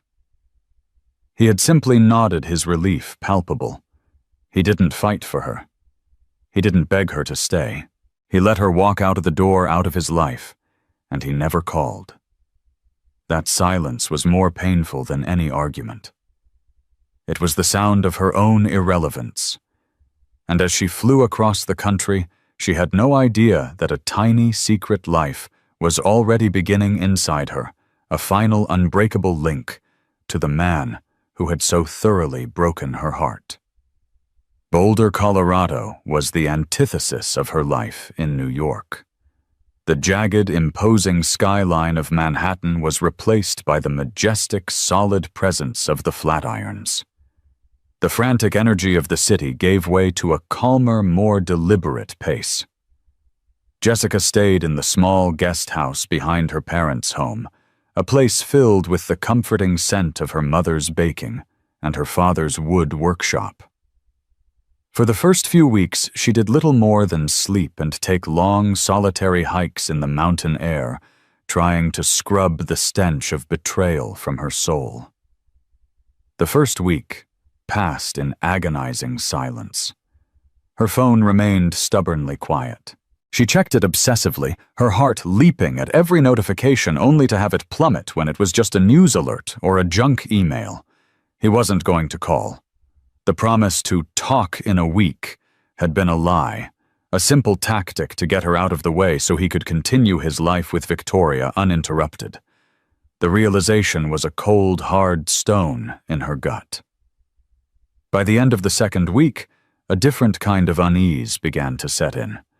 A persistent fatigue that sleep couldn't fix. A strange metallic taste in her mouth. A sudden aversion to coffee, a drink she had loved her entire life. She chalked it up to stress and grief. Her body was simply reacting to the trauma of her shattered marriage. But one morning while brushing her teeth, the scent of mint toothpaste sent a violent wave of nausea through her. She barely made it to the toilet. Her mother, a retired nurse named Mary, found her moments later pale and trembling on the bathroom floor. Mary's expression was one of knowing sympathy. She didn't ask questions. She simply left and returned 10 minutes later with a small box from the local pharmacy. "Just in case, sweetie," she said softly, placing it on the vanity. Jessica stared at the pregnancy test with a sense of dread. It felt impossible. A cruel joke by the universe. They had tried for years to have a child. They had talked to specialists, endured heartbreaking cycles of hope and disappointment, and had finally resigned themselves to the idea that it might just be the two of them. That shared struggle, she now realized, had been another casualty of his affair. He had likely been with Victoria during the very months they were supposedly trying to build their family. With trembling hands, she took the test. The 2 minutes she had to wait felt like an eternity. She sat on the edge of the bathtub, her heart hammering against her ribs. She was almost certain it would be negative, another disappointment in a long line of them. But it wasn't. 2 pink lines appeared, stark and unambiguous. Pregnant. Jessica didn't cry. She didn't feel joy. She felt a profound and dizzying sense of shock followed by a wave of cold, clarifying anger. Damien had not only broken their vows and their trust, he had abandoned her at the most vulnerable moment of her life. This child, their child, was conceived during the dying embers of their marriage, a testament to a love that he had already discarded. Her first instinct was to call him, to scream at him, to force him to acknowledge what he had done. She dialed his number, her thumb hovering over the call button. But then she stopped. What would it accomplish? He would likely see it as a trap, a ploy to stop the divorce he so clearly wanted. He would accuse her of using a baby for leverage. The man who had once been her partner was now her adversary. Instead, she did what an architect does. She made a plan. She would inform him, but not in a way he could ignore or twist. It would be documented, official. She went to her doctor the next day to confirm the pregnancy. Then she sent the text message clinical direct with the photo of the test. She left the voicemail calm, factual, stating the results of her doctor's visit. And finally she sent the registered letter requiring his signature upon receipt. There would be a paper trail. There would be proof. The registered mail receipt came back with a scrawled, almost illegible signature that was undeniably his. He knew. He had the letter in his hands. And still he did not call. The silence that followed was the final confirmation. He didn't care. The baby changed nothing. He had made his choice, and his choice was Victoria. It was in that moment that Jessica's grief hardened into resolve. She was no longer a victim. She was a mother. Her fight was no longer about saving her marriage. It was about protecting her child. She hired Brenda Walsh, a notoriously tough family law attorney her father knew from a local charity board. "He wants to pretend you and this baby don't exist," Brenda had said during their first meeting, her eyes flashing with righteous anger. "Fine, we'll let him. We'll let him file his papers and set his court dates. We'll let him and his mistress walk into that courtroom thinking they have won. And then, Jessica, you are going to walk in there and show them exactly what a catastrophic mistake they have made." The plan was terrifying, but it was also empowering. For months, Jessica focused on her health. She watched her body change, felt the first flutter of movement, and heard the strong, steady heartbeat on the ultrasound. She was building something new, something that was hers alone. The house on the Hudson was a dead dream, but this new life was real and tangible. Then came the private investigator. She spotted him one day, a bland man in a beige sedan parked down the street from her parents' house.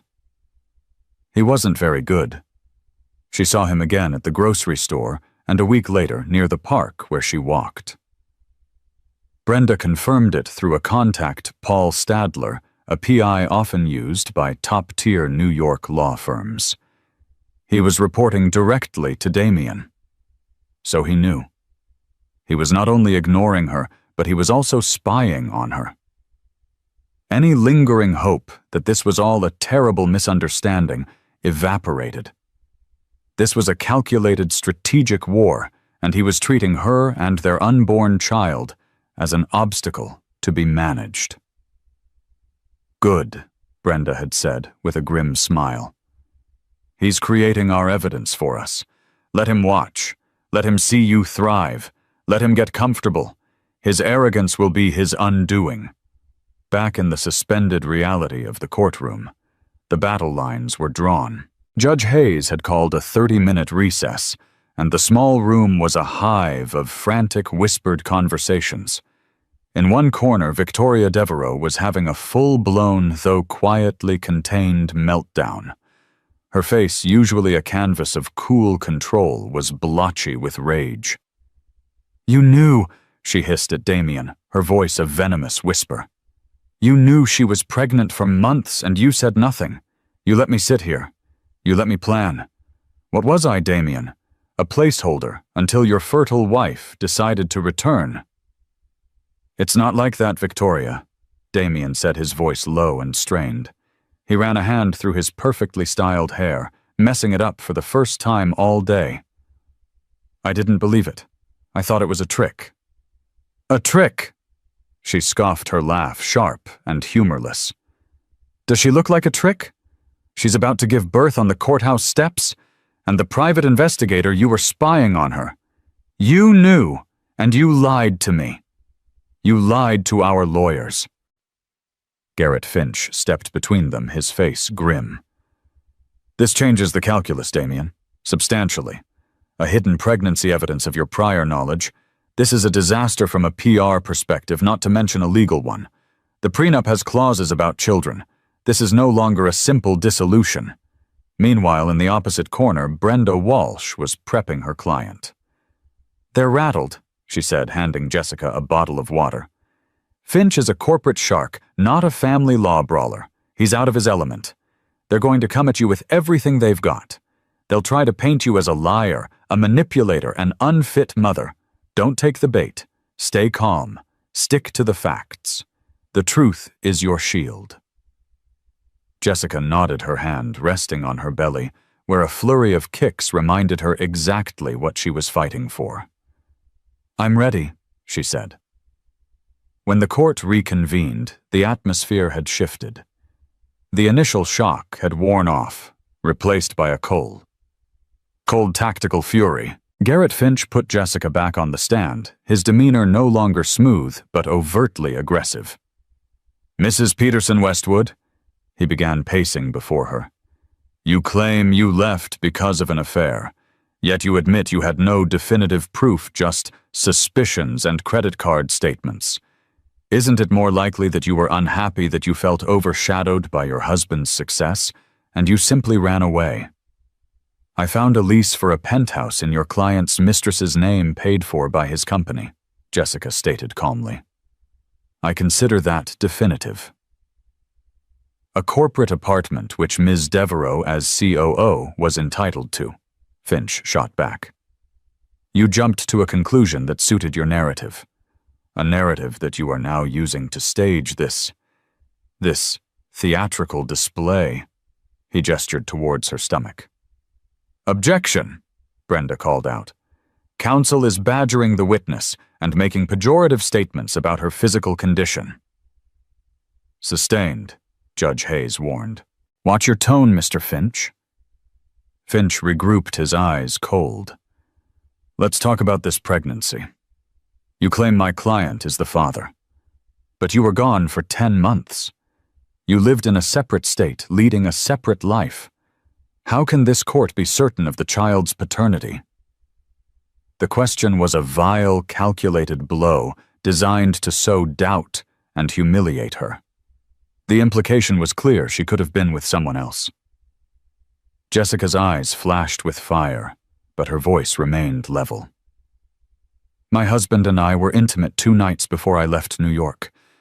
The conception date, as confirmed by 3 separate medical examinations, aligns perfectly with that timeline. I have not been with another man since.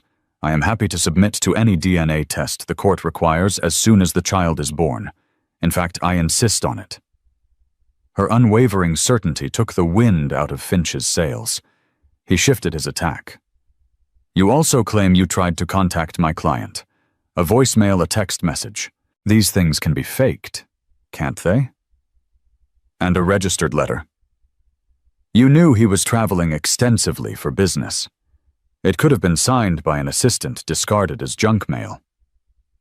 "Are you suggesting Mr. Westwood's signature was forged?" Brenda interjected from her seat. "Because we can bring in a handwriting expert if you'd like to go down that road." Finch ignored her. "Why didn't you try harder, Mrs. Peterson Westwood? Why didn't you fly back to New York? Why didn't you show up at his office? If this was so important, why hide away in Colorado for 7 months? "I wasn't hiding," Jessica said, her voice rising with emotion. "I was surviving. My husband, the man I had built a life with, shattered my trust and abandoned me. He made it clear he wanted no contact. Then when I told him I was carrying his child, he responded with absolute silence. What was I supposed to do? Beg him to be a father? I was focused on a healthy pregnancy, away from the stress and the lies and the woman he had chosen over me. I was waiting for him to be a man and acknowledge his responsibility. He never did." Her words were a direct hit. She wasn't playing the victim. She was explaining her strength. Finch, seeing he was losing, played his final desperate card. He turned his attention to her mental state. "Mrs. Peterson Westwood, isn't it true that you sought therapy for anxiety and stress 2 years ago, that you told your doctor you felt overwhelmed by your life?" It was a low blow, digging into her private medical history. "Yes," Jessica said without shame. "My husband was working 80-hour weeks, we were struggling with infertility, and I was running my own architectural firm. I sought therapy to develop healthy coping mechanisms. It was the responsible thing to do. Done. Or perhaps," Finch insinuated, his voice dripping with condescension, "you have a history of emotional instability, of running away when things get difficult. Perhaps this entire pregnancy is a delusion, a desperate fantasy to win back a husband who had already moved on." Before Brenda could even object, a loud, resounding bang echoed through the courtroom. It wasn't the judge's gavel. It was Damien Westwood's fist slamming down on the defense table. Every person in the room flinched. The sound was so raw, so violent, it seemed to shake the very foundations of the courtroom's decorum. Damien Westwood was on his feet, his face a mask of incandescent fury. His chair had been shoved back so hard it had nearly toppled over. "Enough," he growled. The word was low, but it carried the absolute authority of a man used to commanding boardrooms and bending markets to his will. Garrett Finch froze mid-sentence, his mouth slightly agape. Victoria stared at Damien, a flicker of fear in her eyes. This was not the cold, controlled Damien she knew. This was someone else entirely. "Damien, sit down," Finch hissed under his breath. "This is not helping." Damien ignored him. His eyes were locked on Jessica, and for the first time she saw something beyond the guilt and the anger. She saw a glimmer of the man he used to be, the man who had once sworn to protect her.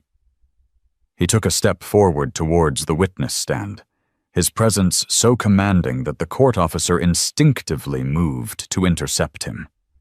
"Mr. Westwood," Judge Hayes's voice was like a whip crack. "You will return to your seat immediately, or I will have you removed for contempt." Damien stopped, but he did not sit down. He turned his gaze from Jessica to the judge, his expression resolute.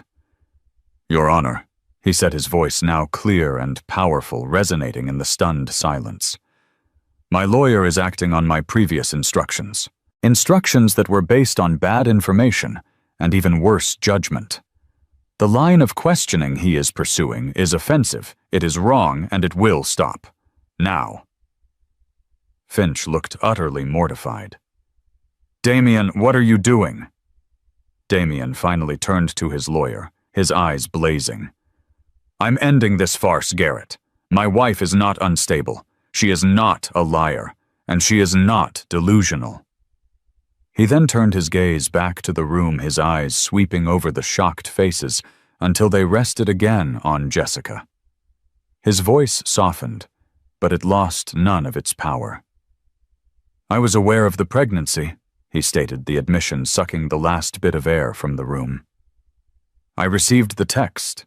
I received the voicemail. I signed for the letter myself. I hired Paul Stadler. I saw the photographs. I knew." Victoria Devereaux let out a small, wounded sound, as if she'd been physically struck. It was one thing to suspect it. It was another to hear him confess it so publicly. Her humiliation was now complete and absolute. "Then why, Mr. Westwood?" Judge Hayes asked, her voice dangerously calm. "Did you proceed with this divorce, allowing your counsel to claim ignorance and slander your wife?" Damien's jaw tightened. "Because I was a fool," he said, the self-condemnation stark. "I was arrogant. I let my anger and my pride blind me. I convinced myself it was a ploy, a tactic to gain leverage. I listened to the wrong people." He shot a brief, ice-cold glance at Victoria, leaving no doubt as to whom he was referring. "I refused to believe it was real. But seeing her here, hearing her tell the truth, I was wrong. I was wrong about everything." He took another step towards Jessica, his hands slightly raised in a gesture of surrender.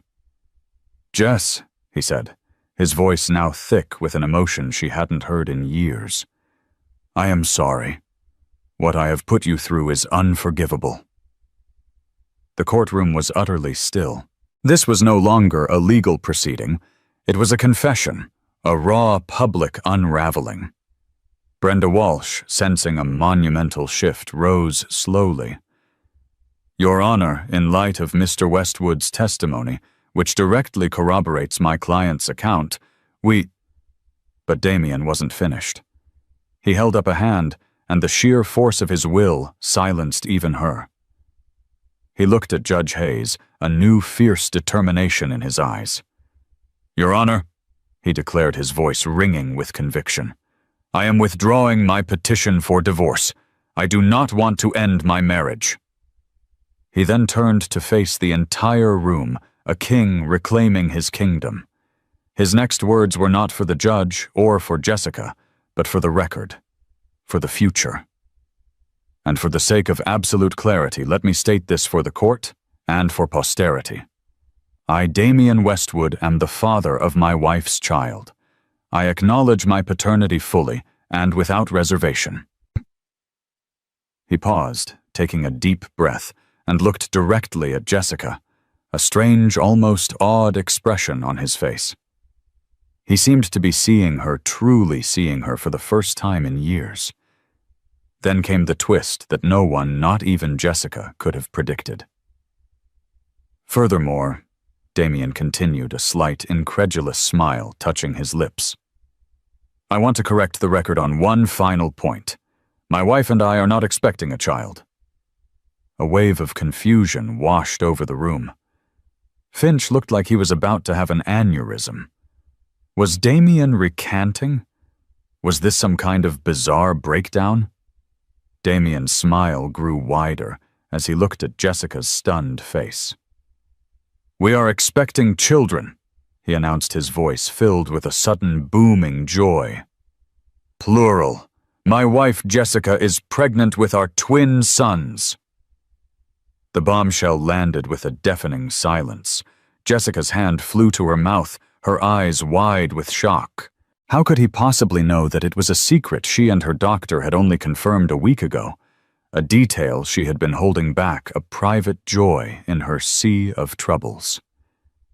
Damien's eyes met hers, and in them she saw the answer. The private investigator. The reports. Stadler must have overheard something, a conversation with her mother, a phone call with the doctor's office. The surveillance he had used to wound her had in the end revealed a truth so powerful it had shattered his defenses. He had known. He had known it was twins. And in that moment, The weight of not just one heir, but two, a dynasty, had apparently been enough to break through the walls of pride and anger he had built around himself. Victoria Devereux made a low, guttural noise of pure despair. It wasn't just a baby, it was two sons. The Westwood legacy was not only secured, but doubled, and she was no part of it. Her entire future had just been erased. She stood up abruptly, her face a pale, ghostly mask, and fled the courtroom, her lawyer scrambling behind her. The siege was over. The battle had been won. But as Jessica looked at her husband, this stranger who had just publicly reclaimed her and their unborn sons, she knew the war for their future was just beginning. The aftermath of Damien's courtroom declaration was a media firestorm. The headlines were explosive: Westwood reconciles with pregnant wife in shocking courtroom drama. Billionaire bombshell Damien Westwood to be father of twins. Mistress flees in tears as Westwoods reunite. The narrative had flipped completely. Jessica was no longer the runaway wife. She was the triumphant, wronged heroine. Victoria Devereux, once the polished and powerful COO, was now a public spectacle, the scorned mistress cast out in the most humiliating way imaginable. Damien moved swiftly. He fired Garrett Finch and his entire legal team, replacing them with a firm that specialized in crisis management and family law. He released a single, carefully worded public statement, expressing his profound regret for the private pain made public, and his unwavering commitment to his wife and their growing family. He was in full damage control mode, but for the first time, his actions seemed aligned with protecting Jessica, not just himself. Their first conversation alone took place in a private conference room at the courthouse, a sterile space that felt wholly inadequate for the emotional weight between them. "How did you know?" Jessica asked, her voice quiet. It was the only question that mattered. "Stadler's last report," Damien admitted, not looking at her, his shame palpable. "He recorded a conversation you had on the phone with your doctor. He sent me the audio file yesterday morning. I listened to it. I heard you talking about their heartbeats. 2 of them. I heard the joy in your voice, Jess, and I realized what a monster I'd been." He finally met her eyes, his own filled with a deep, aching remorse. "I was so convinced you were trying to trap me. Victoria, she fed that narrative. She said you were manipulative, that you'd do anything for the money. And I was weak enough, stupid enough to believe her. Because it was easier than admitting I had destroyed the best thing in my life." Jessica listened, her heart a tangled mess of pain, relief, and caution. His apology felt sincere, but years of lies had eroded the foundation of their trust. "An apology doesn't fix it, Damien. You didn't just ignore me. You spied on me. You put me on a witness stand and let your lawyer call me a liar and mentally unstable." "I know," he said, his voice cracking, "and I will spend the rest of my life trying to make that up to you, if you'll let me." They left the courthouse separately to avoid the media circus. Damien arranged for a private car to take her to the plaza, where he had booked her a suite, not their old apartment, a neutral ground. It was a gesture of respect for her space. They agreed to talk again the next day to begin the long, arduous process of figuring out what came next. But Victoria Devereux was not the type of woman to disappear quietly into the night. She had been publicly and professionally annihilated. Damien had her escorted from the Westwood Global headquarters that same afternoon, her access revoked, her career in ruins. She had lost the man, the money, and the power. A woman like Victoria, when cornered, does not surrender. She bites. 2 days later, just as a fragile truce was beginning to form between Jessica and Damien, the serpent struck. An anonymous explosive leak hit the Wall Street Journal. It was a meticulously detailed exposé on a series of offshore accounts and shell corporations linked to Westwood Global. The article alleged a sophisticated scheme to undervalue assets in a recent international merger, effectively defrauding shareholders of hundreds of millions of dollars. The documents were too specific, the details too intimate to be from an outsider. It was an inside job, and it had Victoria Devereux's fingerprints all over it. The market reacted instantly. Westwood Global's stock plummeted 20% at the opening bell. The SEC announced an immediate formal investigation. Damien, who had just begun to pull his personal life back from the brink, was now facing the potential collapse of his entire empire.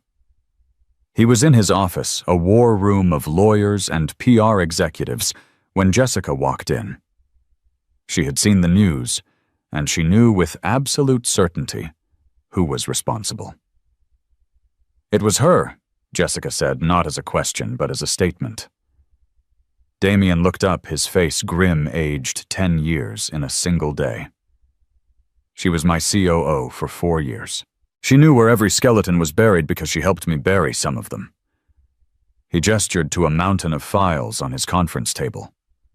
"This wasn't just revenge. This is a kill shot. She's trying to burn the whole kingdom to the ground." His new lawyers were advising him to cut his losses to cooperate to find a scapegoat. The evidence was damning, but Jessica, looking at the chaos, saw something else. She saw a pattern. Victoria was brilliant, but she was also arrogant. Her attack was born of rage, and rage makes people sloppy. "Let me see the documents," she said. Damien looked at her confused. "Jess, this is a mess of SEC filings and offshore tax codes. It's a structure, Damien," she interrupted, her architect's mind kicking into gear. "It's a system. It's a blueprint. You build things, I design them. I find flaws in designs. Let me look." For the next 48 hours, they barely slept. They turned the office into their own investigative hub. While Damien and his team dealt with the financial hemorrhaging and the legal fallout, Jessica sat at the conference table with every leaked document, every financial statement, every email chain. She spread them out like blueprints, her mind sifting through the noise, looking for the underlying framework of Victoria's attack. She wasn't looking for a financial error. She was looking for a design flaw, something that didn't fit, a detail that was out of place. And late on the second night, surrounded by coffee cups and half-eaten sandwiches, she found it. It was a series of wire transfers, small but regular, from one of the implicated shell corporations to a Cayman Islands account. The transfers were disguised as consulting fees. But the account wasn't a corporate account. The beneficiary name was coded, but Jessica, using an old list of company aliases she remembered from years ago, managed to decipher it. The account belonged to Conrad Jennings, Victoria's lawyer. But that wasn't the flaw. The flaw was the dates. The transfers had started 6 months ago, long before the divorce hearing, long before Damien had officially ended things with her. Victoria hadn't just been his mistress. She had been actively planning his destruction, siphoning off funds, and building an arsenal against him even while she was sleeping in his bed, and whispering promises about their future. This wasn't an act of a woman scorned. This was a long con, a premeditated corporate raid disguised as a love affair. "My God," Damien whispered, looking at the evidence. "She was never building a future with me. She was building a case against me." Jessica looked at him, her expression serious. She made one mistake. She implicated her own lawyer in the fraud. If Conrad Jennings goes down for money laundering, he'll turn on her to save himself. The venom had been potent, but Jessica had just found the antidote. The fight had shifted again. It was no longer about saving his company from a vengeful ex-mistress. It was about taking down a corporate predator who had almost destroyed them all. And they were going to do it together, The final confrontation wasn't in a court, but in the heart of Damien's empire, the 80th floor boardroom of Westwood Global. Before facing his panicked board members, who were gathered to demand his resignation, Damien and Jessica executed their counterattack. They cornered Victoria's lawyer Conrad Jennings in a side office. He walked in smugly, but his confidence vanished when Jessica calmly laid out printouts of his offshore account, detailing the illegal wire transfers from Victoria. Faced with irrefutable proof of conspiracy and money laundering, and two grim-faced federal agents in the room, Jennings folded completely. To save himself, he gave them everything a signed confession, incriminating emails, and the location of a server detailing Victoria's entire scheme. She hadn't just been a vengeful mistress, she was a corporate predator who had planned his ruin for months. Armed with this undeniable proof, Damien walked into the hostile boardroom. He let the board members voice their fury before his team distributed tablets to each one. On the screens, Jennings's confession laid the truth bare. The leak wasn't a whistleblower. It was a malicious, premeditated attack by a disgraced executive who had shorted the company's stock to profit from the chaos she created. "The SEC has been briefed," Damien announced, his voice echoing with renewed authority. "A warrant has been issued for Ms. Devereaux's arrest. I have already initiated a stock buyback to stabilize the share price. Westwood Global is not collapsing. It is being cleansed." He had not only saved his empire, he had turned his greatest vulnerability into his greatest victory. From the doorway, Jessica watched, giving him a small nod. It was her victory, too. Victoria was arrested hours later trying to board a private jet, her downfall as swift and public as her ambition had been. That evening, Damien and Jessica stood on the terrace of her hotel suite, the city lights glittering below. The silence between them was no longer heavy with betrayal, but with the cautious weight of an uncertain future. "You saved my company," Damien said quietly.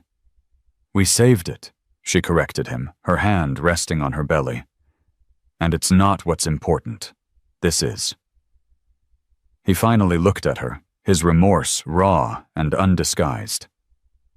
"I've listed the Fifth Avenue apartment, and I told the realtor to take the land upstate off the market." He hesitated. "I know I destroyed what we planned to build. But maybe we could build something new there. For them. A place to start over." It wasn't a promise of a perfect future, but it was an offering, a blueprint for a new beginning. Jessica looked out at the horizon, at the endless sky, and thought of the two heartbeats within her. They deserved a chance. "Two big worn leather armchairs," she said, her voice a near whisper. Damien's breath caught.